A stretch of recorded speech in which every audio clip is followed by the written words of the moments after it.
San Ignacio is a rustic little city, about 45 minutes inland from Belmopan, which is about 20 minutes in from Belize City. This is a good starting point for many ruin adventures and tours.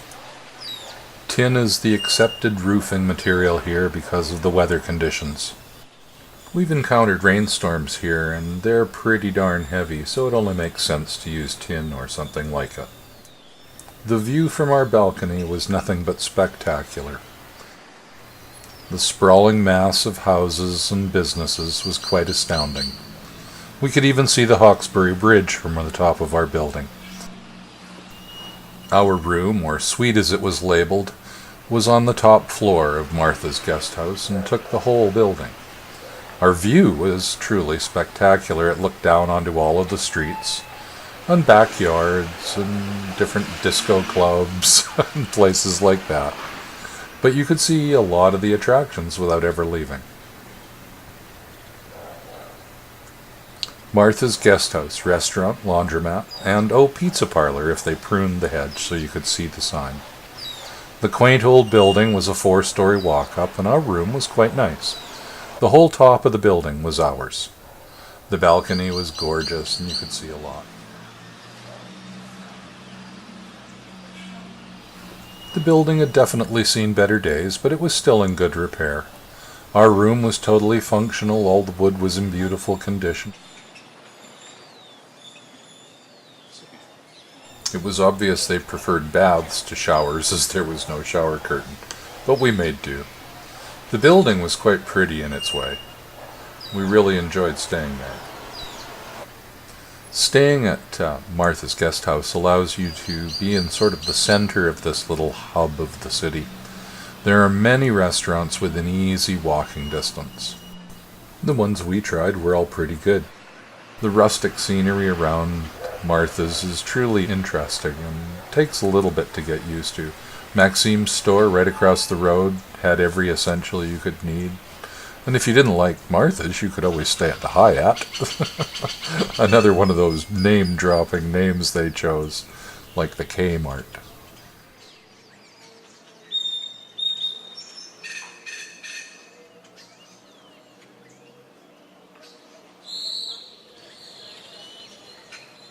This is one of the many hostels or backpackers hotels in San Ignacio. Bella's, there was Elvira's, there was all numbers of them. So if you look through Lonely Planet or any of the other guidebooks, I'm sure you'll find tons of them out there. San Ignacio is really the center for any of the inland ruins and any of the other eco-tourist adventures, and there are a lot. Hoda's was a great restaurant. They only had one rule. Kind of applicable. This is the Ruta Maya. This is a real race. 3 days on a river that's in flood. Our friend Harry, he's a cool dude. You need a guide? You look up Harry. We were going to Caracol, so we were going to stop at the market and catch some fresh veg and things like that, fruit. It's a really neat place. The market is one of those things that you just have to go and see.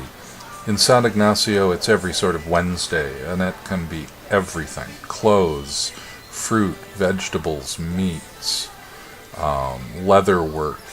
Anything you can think of will show up at this market. It is huge.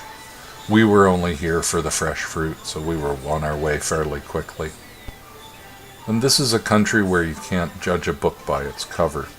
Just because the outside of a building isn't what we'd expect coming from North America, Vancouver, LA, New York, trust me, the food is worthy of trying and not being scared of. This little place, Cook's Hana, we've eaten here twice on 2 of our travels. I highly recommend it. But for now, we gotta go, so Martha's guest house. If you're going to San Ignacio, at least give them a look. They're worth it. I understand they're building an addition, but they ran out of money, so they've started, but we're not sure when they'll complete the rest of this. No, I'm only joking. So that's just a little of San Ignacio. Come for a visit. There's so much more to see.